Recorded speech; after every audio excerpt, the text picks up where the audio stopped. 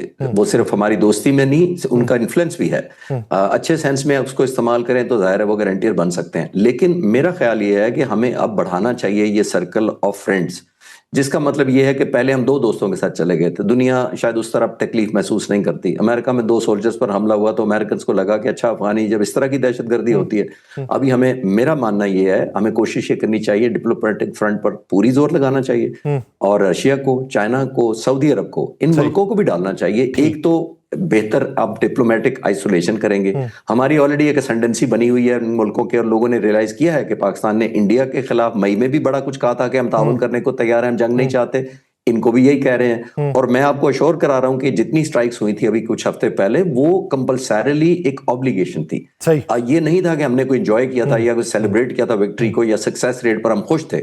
اور یہ بھی میں آخری بات ایک امپورٹنٹ بتاتا چلوں کہ 100 کے قریب اگر ٹارگٹ ڈیلیبریٹ ہوئے تھے, جو ہمارے پاس ڈیٹا تھا, ان کی کوارڈینیشن ہمیں ہے تھا, ان کی فوکس, ان کی ہائیڈ آؤٹس پتہ تھے, 100 میں سے آلموسٹ 5 یا 10 صرف اپروو ہوتے تھے, صرف جن کو ٹاک آؤٹ کیا گیا تھا. یعنی اتنا ریسٹرین کیا تھا پاکستان نے اس وقت بھی. ہم چاہتے نہیں تھے کہ ایسکلیٹ کرے. تو اس کی ریئلائزیشن ان میں آ جائے, جتنا اچھا آ جائے. بیکاز اکثر آخری بات امپورٹنٹ یا صاحب اس کے اوپر یہ ہے کہ دیکھیے ہمارے پاس پوزیشن بہت سٹرونگ تھی ملٹری کی, اور جس سائیڈ کے پاس ملٹری کی پوزیشن زیادہ سٹرونگ ہوتی ہے, یعنی پوزیشن یا پاور ٹو ہرٹ زیادہ ہوتی ہے, اس کے پاس پاور ٹو نیگوشیٹ بھی زیادہ ہوتی ہے. پاور ٹو نیگوشیٹ بھی زیادہ ہوتی ہے. تو اسی لیے ٹیبل ٹرن ہم کر سکتے ہیں, اپنا جو مقدمہ ہے وہ اچھے سے پیش کر سکتے ہیں.